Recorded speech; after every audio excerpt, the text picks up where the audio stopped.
കാക്കപ്പൂ എന്ന് നമ്മൾ പറയുന്ന ഈ ഒരു ചെടിയാണ്. ഇതിൻ്റെ ഒരു 5 ഷെയ്ഡുകൾ അവൈലബിൾ ആണ്. ഈ വൈറ്റിൻ്റെ സൈഡിലുള്ള ഈ ഒരു ആ ഒരു കളറായിരിക്കും വ്യത്യാസത്തിൽ വരുന്നത്. ഇത് ഇതേപോലെ തന്നെ യെല്ലോ, വൈറ്റ്, അതേപോലെ തന്നെ ബ്ലൂ, അങ്ങനെ തുടങ്ങിയ ഒരു 5 ഷെയ്ഡിലാണ് അവൈലബിൾ ആയിട്ടുള്ളത്.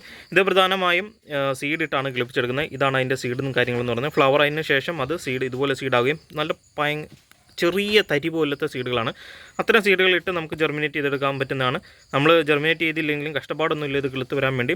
ആ സീഡ് പൊട്ടി താഴെ വീഴുന്നു. അതുപോലെ തന്നെ നല്ല രീതിയിൽ ഫ്ലവർ ആകുന്നൊരു ചെടിയോടെയാണ് ഈ കാക്കച്ചെടി എന്ന് പറയുന്നത്.